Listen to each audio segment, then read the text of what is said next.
اے وہ لوگو جو ایمان لائے ہو، مت پکڑو دلی دوست رازدار اپنے علاوہ، وہ تمہیں نقصان پہنچانے میں کوئی کمی کوتاہی نہیں کرتے۔ وہ چیز جو تمہیں مشقت میں ڈالے، تمہیں تکلیف دے، وہ ان کو بہت ہی پسند ہے۔ ان کا بغض اور دشمنی ان کے منہوں سے ظاہر ہو چکی ہے، اور جو ان کے سینے چھپاتے ہیں وہ اس سے بھی بڑی ہے۔ ہم نے تمہارے لیے آیات کو کھول کھول کر بیان کر دیا ہے، اگر تمہیں عقل ہو۔ محترم بھائیوں اور بہنوں،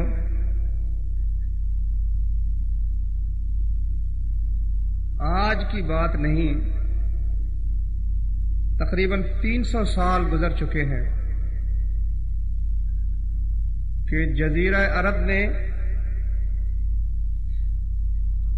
ایک نوجوان جس کا نام محمد بن عبد الوہاب تھا، وہ نجد کے علاقے میں پیدا ہوا۔ یہی قرآن اس نے پڑھا، یہ حدیث پڑھی، مگر جب اپنے گرد و پیش دیکھا تو جو دین قرآن کے اندر ہے، جو دین حدیث میں ہے، اس کی عملی صورت اسے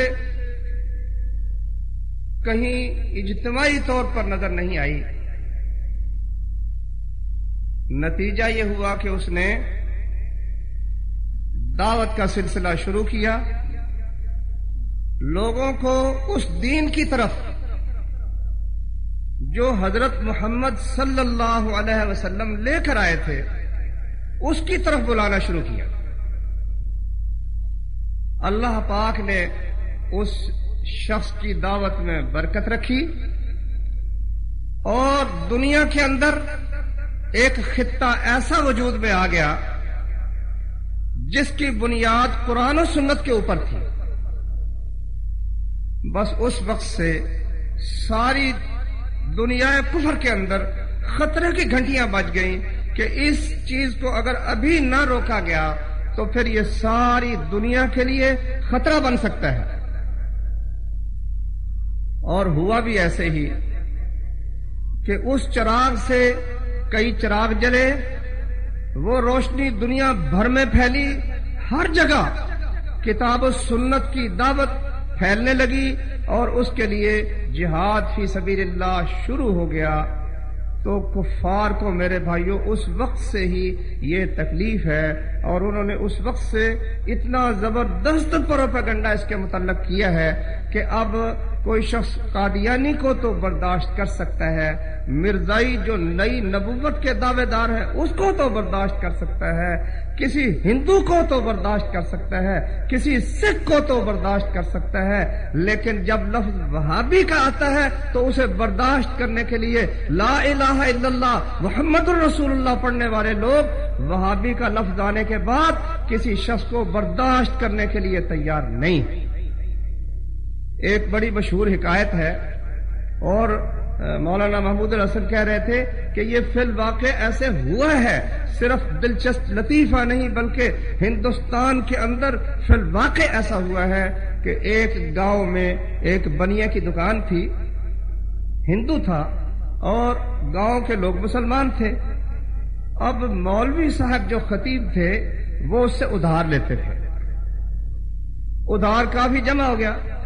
اب دکاندار نے ان سے تقاضا کیا، اس کے پاس پیسے نہیں تھے۔ اب جب اس نے تقاضا شدید کیا، ذرا سخت ہوا تقاضا، تو مولوی صاحب نے کیا کیا، انہوں نے اعلان کر دیا مسجد کے اندر کھڑے ہو کر کہ فلاں بنیا جو ہے نا وہ وہابی ہو گیا ہے، اس لیے آئندہ اس سے کوئی شخص سودا نہ خرید۔ اب اس کی دکان پر جاتا کوئی نہیں، کوئی مسلمان ادھر کا رخ نہیں کرتا۔ وہ سارا دن بیٹھا رہا، ایک دن بیٹھا رہا، 2 دن بیٹھا رہا۔ اس نے سوچا بھائی وجہ کیا ہے کہ لوگ کیوں آنا چھوڑ گئے، سبب اس کا کیا ہے؟ آخر ایک سے پوچھا، دوسرے سے پوچھا، حقیقت تک پہنچ گیا کہ حضرت مولانا صاحب نے مسجد میں اعلان کیا ہے کہ فلاں شخص جو فلاں بنیا ہے وہ وہابی ہو گیا ہے، اس لیے اس کی دکان سے کوئی شخص سودا نہ خریدے، اس لیے لوگوں نے سودا خریدنا چھوڑ دیا ہے۔ اب وہ بیچارہ کوئی نظر نیاز لے کر مولانا صاحب کی خدمت میں حاضر ہوا، آ کر منتیں بھی کی اور کہا جناب آپ کا سارا قرضہ میں نے معاف کیا، میں بالکل ادھار آپ سے نہیں مانگوں گا۔ پھر مولانا صاحب نے اعلان کیا کہ اس بنیے نے وہابیت سے توبہ کر لی ہے، اس لیے لوگوں سے سودا خریدنا شروع کر دیا۔ اب دیکھو وہ بنیے ہے تو کوئی حرج نہیں، ہندو ہے تو کوئی حرج نہیں، کافر ہے تو کوئی حرج نہیں، عیسائی ہے تو حرج نہیں، یہودی ہے تو کوئی حرج نہیں، حرج ہے تو اس بات پر ہے کہ یہ شخص وہابی کیوں ہو گیا ہے۔ تو میرے بھائیوں، یہ افغانستان کے زمانے میں اس سے پہلے شاہ اسماعیل شہید رحمت اللہ علیہ نے اور سید احمد شہید رحمت اللہ علیہ نے جب جہاد فی سبیل اللہ کا سلسلہ شروع کیا، اس وقت بھی انگریز نے اس قدر پیسے خرچ کیے، کروڑوں اربوں روپے خرچ کیے اور مسلمانوں کے اندر خرچ کیے اور اس مقصد کے لیے خرچ کیے کہ یہ جانیں قربان کرنے والے لوگ، ان کے اوپر تم کوئی تہمت ایسی لگاؤ کہ اس تہمت کے بعد نہ ان کی کوئی بات سنے، نہ ان سے کوئی ہدایت حاصل کرے۔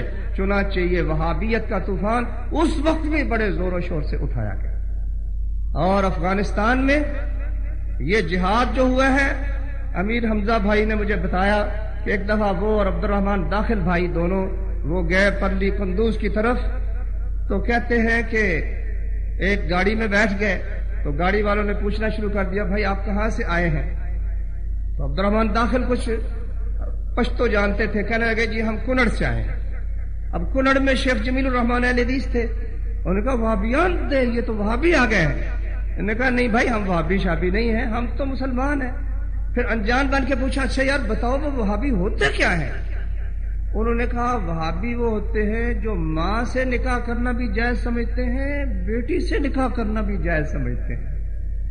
توبہ استغفر اللہ، یعنی کفار نے یہ ایسے ہی نہیں، باقاعدہ روس کے ریڈیو نے، وہاں کے ٹیلی ویژن نے یہ 10 12 14 برس مسلسل پروپیگنڈا جو کیا مجاہدین کے خلاف، اس کی بنیاد اس بات پر تھی کہ افغانستان کے اندر یہ جہاد کرنے والا گروہ یہ چونکہ وہابی ہے اور وہابی لوگ بدعقیدہ ہوتے ہیں، ان کا عقیدہ غلط ہوتا ہے، مسلمانوں کے عقیدے کے خلاف ہوتا ہے، اس لیے ان کا ساتھ نہیں دینا چاہیے۔ یہ پروپیگنڈا اس وقت بھی ہوا اور اب یہی پروپیگنڈا بش اور اس کے پیروکار، یہ جو آپ کا برطانیہ کا چارلس ہے، شہزادہ ہے، اس کا میں نے ایک مضمون پڑھا، کافی قسطوں میں ہمارے اخباروں میں بھی شائع ہوا۔ اس نے کہا کہ اسلام اور مسیحیت کو اکٹھا کرنے والی چیز جو ہے وہ ہے تصوف، صوفی ازم جو ہے، صوفی ازم ایک ایسی چیز ہے جس سے اسلام اور مسیحیت اکٹھے ہوتے ہیں، ہم مل کے رہ سکتے ہیں۔ تو اس کا خلاصہ کیا ہے کہ وہابی ازم اب اس وقت بش اور اس کے حاشیہ بردار یہ کہہ رہے ہیں کہ مسلمانوں کو دہشت گردی پہ ابھارنے والی چیز، ان کو اس طرح سے خوفناک بنا دینے والی چیز اور مقابلے پر اٹھ کھڑا ہونے کے لیے آمادہ کرنے والی چیز جو ہے وہ وہابیت کا عقیدہ ہے۔ یہ مسلسل وہ، اور وہ کہتے ہیں اس کا مرکز سعودی عرب ہے، وہابیت کا مرکز سعودی عرب ہے، اور سعودی عرب ان کے غیظ و غضب کا اس وقت سب سے بڑا نشانہ ہے میرے بھائیوں۔ تو قدرتی طور پر ہمیں سوچنا چاہیے کہ ہمارا دشمن جس بات سے ناراض ہوتا ہے وہ ہمارے فائدے کی چیز ہے، اور جس چیز سے وہ خوش ہوتا ہے وہ اس کے فائدے کی چیز ہے۔ یہ ایک موٹا سا قانون ہے۔ میں نے قرآن مجید کی جو سورۃ النساء کی آیت پڑھی ہے، اس میں اللہ تعالیٰ فرماتے ہیں اے وہ لوگوں جو ایمان لائے ہو، دلی دوست اپنے رازدار صرف اپنے میں سے بنانا، کسی غیر کو نہ بنانا، کیونکہ وہ ہمیشہ تمہیں نقصان ہی پہنچاتے ہیں اور نقصان پہنچانے میں کوئی کمی کوتاہی نہیں کرتے، اور ان کو ہر وہ چیز پسند ہے جس سے تمہیں تکلیف ہو، جس سے تم مشقت میں پڑو، جس سے تمہیں ذلت نصیب ہو، ہر ایسی چیز کو وہ پسند کرتے ہیں۔ تو میرے بھائیوں، اب میں چند چیزیں انشاءاللہ عرض کروں گا کہ وہ کیا وہابیت کا جرم کیا ہے اور تصوف میں خوبی کیا ہے۔ کہ دشمن وہابیت کے خلاف ہے اور تصوف اور صوفی ازم کو بہت پسند کرتا ہے. اس کا باعث کیا ہے؟ پہلے تھوڑی سی وہابیت کی تعریف آپ سن لیں. یہ کہنا کہ یہ عبد الوہاب کے نام کا مذہب ہے، یہ تو بہت ہی بڑا جھوٹ ہے. عبد الوہاب تو اس شخص کے باپ کا نام تھا محمد، اس کا نام تھا، والد کا نام عبد الوہاب تھا. اس کا اپنا مذہب یہ ہے ہی نہیں. اس وقت ٹائم رسالے میں اور دوسرے جو اسی مہینے کے اندر شائع ہوئے ہیں ان کے اندر ان کے مضمون نویسوں نے یہ وضاحت کی ہے کہ یہ وہابی وہ لوگ ہیں جو اس دین کی طرف جانا چاہتے ہیں جو کرنے اول میں تھا، جو شروع اسلام میں تھا. اس بنیاد پرستی کی طرف یہ لوگ جانا چاہتے ہیں. جو بعد والی چیزیں ہیں ان کو چھوڑنے کی یہ کوشش کرتے ہیں اور اصل دین جو اللہ اور اس کے رسول صلی اللہ علیہ وسلم کے زمانے میں تھا اس کی طرف لے جانے کی کوشش کرتے ہیں. اب بھائیو یہ جرم ہے. اگر کوئی شخص یہ کہے کہ دین وہ ہے جو حضرت محمد صلی اللہ علیہ وسلم لے کر آئے تھے، اس کے بعد دین بن سکتا ہی نہیں ہے، تو یہ کون سی جرم کی بات ہے؟ یہ ہے بھائیو خود ان کے کہنے کے مطابق. ہمارے مشرف صاحب نے بھی یہی کہا نا. اس نے کہا یہ جو خلافت ہے نا اس زمانے میں قابل عمل نہیں ہے. یہ لوگ چاہتے ہیں کہ لوگوں کو اس پرانے زمانے کی طرف لے کے چلے جائے.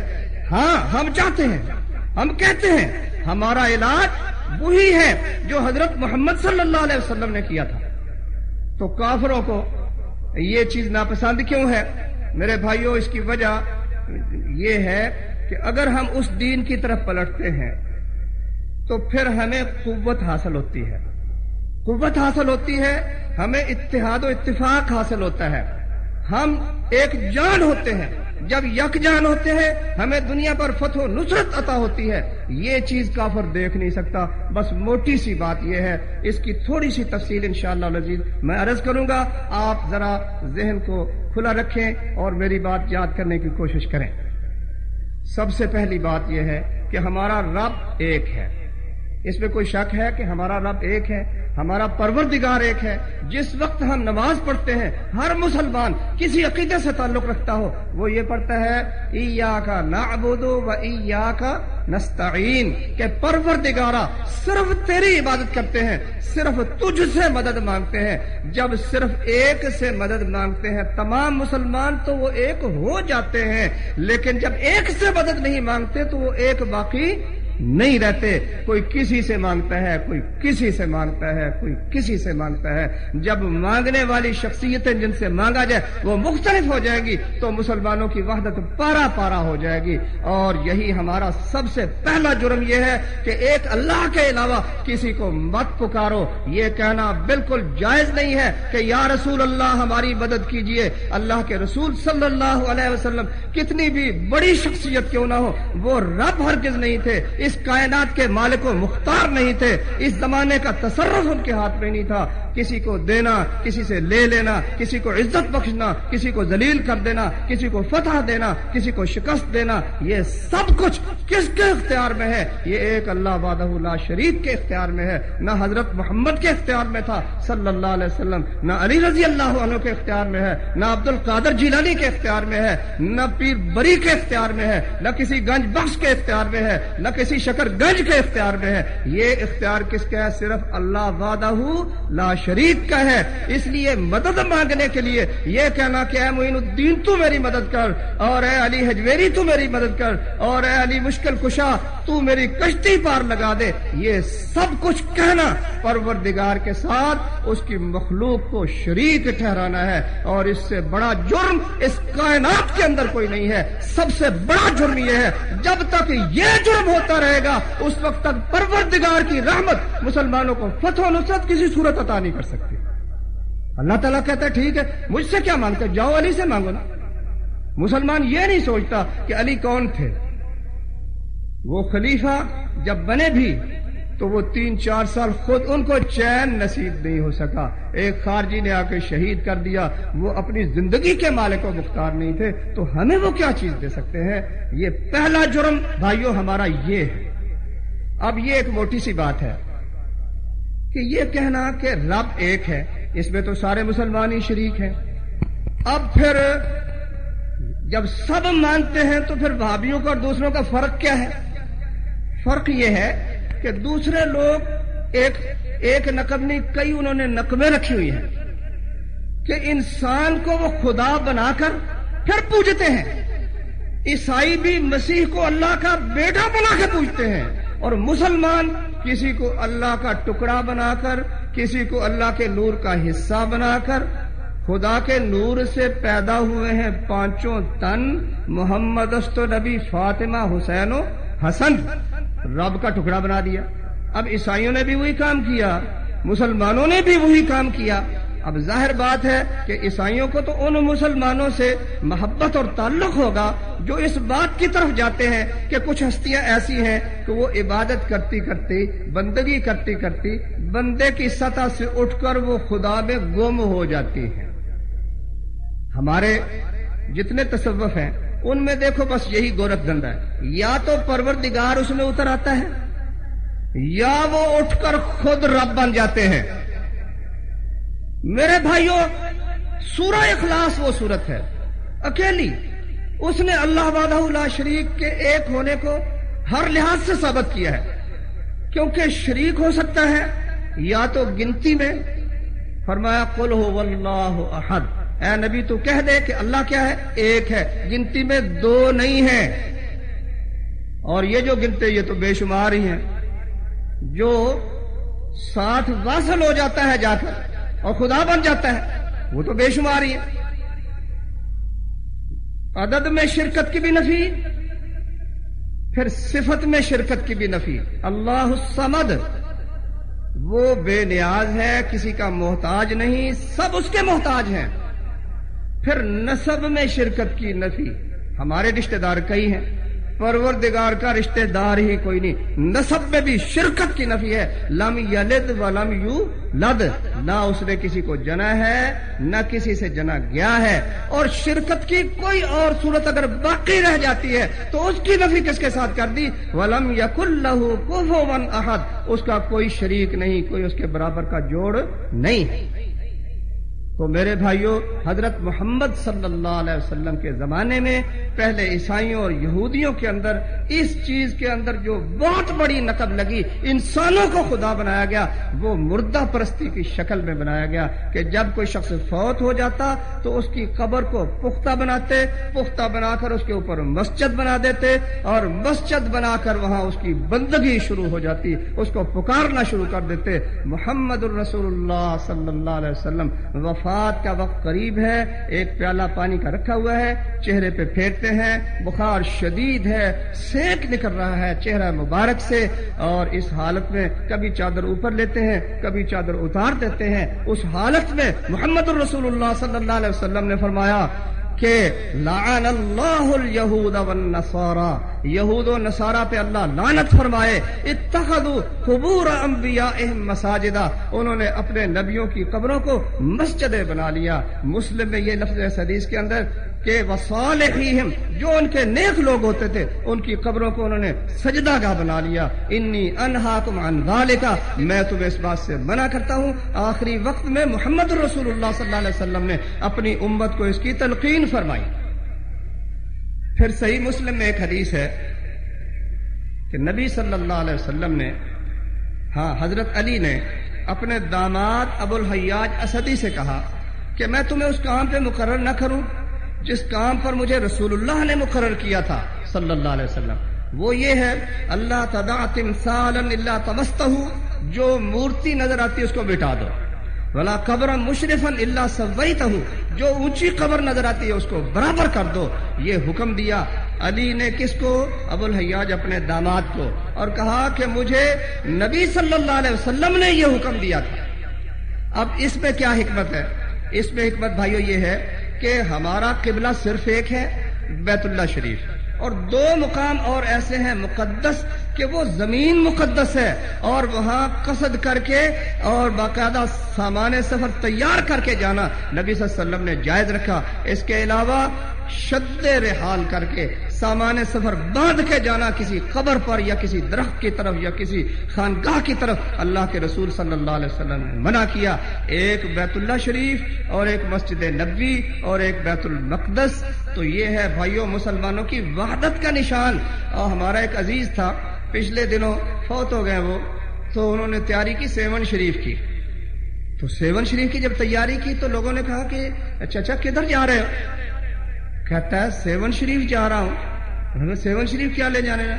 اس نے کہا قبلہ کوئی کعبے میں، مکے میں اور کہیں قبلہ نہیں ہے. قبلے بنے ہوئے میرے بھائی، قبلے بنے ہوئے ہیں. ان مسلمان کٹھے کس طرح ہوں گے؟ کسی کا قبلہ کوئی ہے، کسی کا قبلہ کوئی نقش بندی، کوئی قادری ہے، کوئی سہروردی، کوئی صابری ہے چشتی کوئی، اور نظامی ہے کوئی، ہے گنجی کوئی، اور عوامی ہے کوئی. یہ کیا ہے؟ اگر یاوا گوئی نہیں ہے مسلمان پوچھو تو کوئی نہیں ہے. یہ کیا ہے؟ اگر یاوا گوئی نہیں ہے مسلمان پوچھو تو کوئی نہیں ہے. سب کوئی چشتی ہے، کوئی قادری ہے. ایک ایک اپنی اپنی بھیڑیں ہیں، ان کو موڑ رہے ہیں. جو پیر کہہ دیتا ہے بس کہتے وہ ماننی ہے، دوسری بات ماننی ہی نہیں ہے. میرے بھائیوں، ایک ان کا قصور یہ ہے کہ وہ اپنی سلطنت میں ایک اللہ کے علاوہ کسی کی بندگی کو برداشت نہیں کرتے. یہ طالبان کا قصور کیا تھا؟ جس وقت طالبان موجود تھے اس وقت انہوں نے کچھ کام کیے تھے.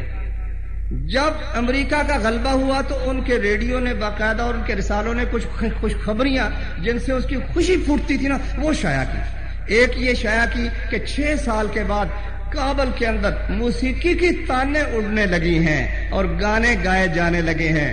معلوم ہوا مسلمانوں، یہ موسیقی کی تانیں، یہ تصوف کی بنیاد جس کے اوپر، جس حال کے اوپر اور جس دھمال کے اوپر جس کی بنیاد ہے، یہ کافر کی خوشی کا باعث ہے، مسلمانوں کی بربادی کا باعث ہے. اور دوسرا کس پہ خوش ہوئے؟ عورتیں بے پردہ ہو کے کہ وہ جو برقعے کی پابندی تھی وہ ختم ہو گئی، اس پہ کافر خوش ہے. معلوم ہوا برقعے کی پابندی مسلمان کے فائدے کی چیز ہے. پھر کس پہ وہ خوش ہوئے؟ انہوں نے کہا کہ ہرات میں اور مزار شریف میں جب طالبان آئے تھے اس سے پہلے صوفیہ کرام وہاں وجد اور حال کی کیفیت سے گزرتے. ان کی تصویریں بھی انہوں نے دی، کس طرح قوالی ہو رہی ہے، کس طرح دھمال ڈالی جا رہی ہے، کس طرح رقص کیا جا رہا ہے. جب طالبان آئے تو انہوں نے ان پہ پابندی لگا دی، اور جب ان کو شکست ہوئی اور وہ نکلے تو امریکہ کے رسالوں نے، ان کے ریڈیو نے خوشی کی یہ خبر شائع کی کہ آج سے پھر صوفیزم زندہ ہو گیا اور قبروں کے اوپر دھمال چوکڑی پھر سے شروع ہو گئی. تو میرے بھائیو، اس بات کو اچھی طرح ایک تو سمجھو. اس کے بعد دوسرا جرم ان کا یہ ہے کہ اس وقت مسلمانوں کے اندر فرقے بہت ہیں. جس وقت مسلمان دنیا پر غالب تھے نا، حضرت محمد صلی اللہ علیہ وسلم کے زمانے میں، حضرت ابوبکر کے زمانے میں، حضرت عمر، حضرت عثمان، حضرت علی، حضرت معاویہ، اس کے بعد ایک درمیان کا وقفہ آیا، پھر جناب معاویہ رضی اللہ عنہ کے بعد عبد الملک بن مروان، پھر ولید بن عبد الملک، جس کے زمانے میں محمد بن قاسم یہاں آئے، قتیبہ بن مسلم ادھر گئے، عقبہ بن نافع پرلی طرف گئے، موسیٰ بن نصیر اس طرف گئے. یہ سب لوگ جو تھے اس زمانے میں ابھی نہ امام ابو حنیفہ پیدا ہوئے تھے، نہ امام شافعی پیدا ہوئے تھے، نہ امام احمد پیدا ہوئے تھے، نہ امام مالک پیدا ہوئے تھے. امام ابو حنیفہ 80 ہجری میں پیدا ہوئے، امام مالک 90 ہجری میں پیدا ہوئے، امام شافعی 150 ہجری میں پیدا ہوئے، اور احمد بن حنبل اس کے بعد پیدا ہوئے. وہ مجاہدین عالم جنہوں نے ساری دنیا فتح کی تھی، ان میں کوئی شخص، قسم ہے اللہ پاک کی، نہ حنفی تھا، نہ مالکی تھا، نہ شافعی تھا، نہ حنبلی تھا، نہ سہروردی تھا، نہ چشتی تھا، نہ قادری تھا، نہ صوفی تھا، اور نہ کسی اور فرقے سے تعلق رکھتا تھا. وہ صرف اور صرف مسلم تھا، محمد رسول اللہ صلی اللہ علیہ وسلم کا فرما بردار. اب کیا ہے؟ لڑائی ہونے لگی. بھائی تو کون ہے؟ کہتا میں حنفی ہوں، میرا تو الگ گروپ ہے. یہ جو ہے یہ وہابیان تھے، ان کا گروپ الگ ہے، اور یہ شافعیان تھے، ان کا گروپ الگ ہے. جب اکٹھے ہونے لگے، نماز ہی ایک کے پیچھے نہیں پڑھنی تو کس طرح سے فتح تمہیں حاصل ہوگی؟ شکست مقدر نہ ہو تو پھر کیا ہو میرے بھائیو؟ یہی سبب ہے وہابیوں کا. ایک اور بڑا جرم مجھ سے سن لو. اس زمانے میں جس وقت محمد بن عبد الوہاب آئے ہیں، سارے عالم اسلام میں 4 مذہبوں کی مسجدیں الگ الگ تھیں. حنفیوں کی مسجد الگ، شافیوں کی الگ، مالکیوں کی الگ، حنبلیوں کی الگ، چاروں کی عدالتیں جدا جدا. حنفی فقی قاضی الگ ہے، شافی الگ ہے، مالکی الگ ہے، حنبلی الگ ہے. اور لطف کی بات یہ ہے کہ وہ کیا کہتے تھے؟ چاروں مذہب حق ہیں. جب چاروں مذہب حق ہیں، ادھر صبح کی نماز شافی امام نے شروع کی ہے، حنفی اس کے پیچھے نہیں پڑے. حق ہے تو پڑھتا کیوں نہیں اس کے پیچھے؟ شافعی نماز پڑھا رہا ہے، حنفی اس کے پیچھے نہیں پڑے گا، حنفی پڑھا رہا ہے، شافعی اس کے پیچھے نہیں پڑے گا۔ ہر مسجد کے اندر، ہر شہر کے اندر یہ تفریق ہو گئی، عدالتیں جدا ہو گئی۔ کیا محمد رسول اللہ کے زمانے میں 4 عدالتیں تھیں الگ الگ؟ کیا الگ الگ 4 مسجدیں تھیں؟ کیا ان کا کلمہ الگ الگ تھا؟ نہیں، ایک کلمہ تھا، ایک قبلہ تھا، ایک ان کی مسجد تھی، ایک ان کی عدالت تھی۔ اب جھگڑا یہ پیدا ہوا کہ دوسرے شہروں میں تو تم نے حل کر لیا کہ حنفی مسجد الگ ہو گئی، شافعی الگ ہو گئی، مالکی الگ ہو گئی، حنبلی الگ ہو گئی، مگر کعبہ شریف تو ایک ہے۔ اب کعبے کے اندر تو پھر 4 تو جماعتیں ہو نہیں سکتی، اور یہ تو ہم چاروں بالکل الگ ہیں۔ شافعی حنفی کے پیچھے نماز نہیں پڑھتا، حنفی شافعی کے پیچھے نماز نہیں پڑھتا۔ ان لوگوں نے اللہ تبارک و تعالیٰ ان کی غلطیوں کو معاف فرمائے، یا جس طرح اس نے سلوک کرنا ہے وہ ہم سے بہتر جانتا ہے، انہوں نے امت کو پارا پارا کر دیا۔ این کعبہ شریف کے اندر 4 مصلے بنا دیے، یہاں حنفی نماز پڑھیں گے، یہاں مالکی نماز پڑھیں گے، یہاں شافعی نماز پڑھیں گے، یہاں حنبلی نماز پڑھیں گے۔ نتیجہ اس کا کیا نکلا کہ ادھر این بیت اللہ کے گھر کے اندر صبح فجر کی نماز شافعی مصلے پہ ہو رہی ہے، حنفی آرام سے بیٹھے ہوئے۔ وہ اگر مسلمان ہیں تو نماز کیوں نہیں پڑھتے ان کے پیچھے؟ اب جو ایک امام کے پیچھے نماز نہیں پڑھتے، وہ ایک امیر کے پیچھے کٹھے ہو کر کافر سے لڑیں گے؟ لڑ سکتے ہیں میرے بھائیوں؟ کبھی نہیں لڑ سکتے۔ اس محمد بن سعود کا جرم یہ ہے، محمد بن عبد الوہاب کا جرم یہ ہے، انہوں نے کہا کہ کعبے کے اندر اور پورے سعودی عرب کے اندر اور عالم اسلام کے اندر حنفی شافعی مالکی حنبلی کا جھگڑا ختم کیا جاتا ہے، صرف ایک مصلی ہوگا، ایک امام اس کا ہوگا۔ اب کیا عیسائی اس کو پسند کر سکتے ہیں میرے بھائیوں؟ سب کا مصلی ایک ہو، ایک امام کے پیچھے سارے نمازیں پڑھیں، حرم شریف کے اندر حنفیوں کو الگ جگہ، شافعیوں کو الگ جگہ، مالکیوں کو الگ جگہ، حنبلیوں کو الگ جگہ نہ ملے، بلکہ ایک ہی امام کے پیچھے نماز پڑھیں، ایک جنرل کے پیچھے مل کر کفار سے لڑیں۔ کیا کافروں کو یہ چیز ہضم ہو سکتی ہے؟ یہ ہے بھائیو جرم۔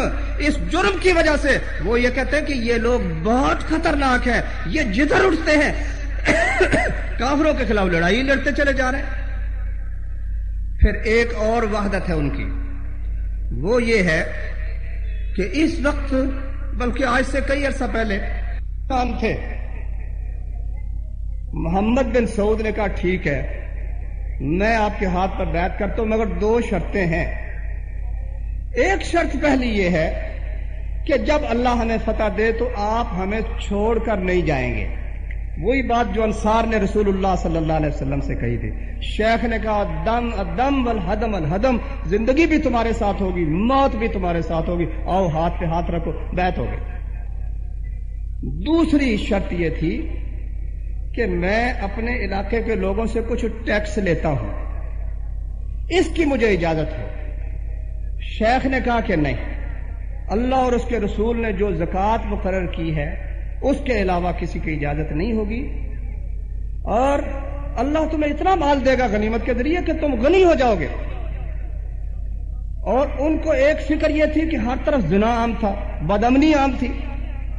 اب انہوں نے کیا کہ اللہ کی حدیں نافذ کی، جس نے چوری کی ہاتھ کاٹ دیا، 1-2 ہاتھ کٹے، جہاں بدو ہر ایک کو لوٹ لیتے تھے، امن ہو گیا، 1-2 رجم ہوئے، زنا ختم ہو گیا اللہ کے فضل و کرم سے۔ اب کافروں کو تکلیف یہ ہے، 6 سال طالبان نے یہاں اللہ کے فضل و کرم سے یہ قانون جب نافذ کیا، ہمارے بھائی اسلم ہے گاڑیوں کے مسئول ہے، اس نے مجھے بتایا کہ ہم کئی راتیں افغانستان میں 2-3 راتیں، 2 بھائی تھے، 2 گاڑیاں تھے، ساری رات سفر کرتے تھے، کسی نے پوچھا نہیں۔ اور اس سے پہلے سعودی عرب میں اللہ کے فضل سے نوجوان لڑکی ہے اور اس کا خاوند ہے اور ہزاروں میل سڑک ہے اور کوئی آبادی نہیں، جہاں چاہتا ہے رات کے جس حصے میں چاہتے ہیں اتر کر ریت کے اوپر چادر بچھا کے سو جاتے ہیں۔ ہتھیار ان کے پاس، زیور بھی ہیں، ان کے پاس پیسے بھی ہیں، کوئی آنکھ اٹھا کے نہیں دیکھتا۔ کافر کو یہ حسد ہے کہ مسلمانوں میں یہ امن جو سعودی عرب میں ہوا تھا، جو طالبان نے شروع کیا، اس پاکستان کے اندر نہ آ جائے۔ اس لیے ہمارا صدر ان کی زبان بولتا ہے، کہتا ہے وہ خلیفوں والی حکومت ہمیں نہیں چاہیے، یہاں ہمیں چاہیے زنا عام ہو، شراب پینے کی اجازت ہو، چوری کرنے کی اجازت ہو، غیر اللہ کی پرستش کی اجازت ہو، عیسائیوں کو خوش کرنے کی پالیسی ہو۔ میرے بھائیوں، مسلمان کو یہ بات کسی صورت گوارا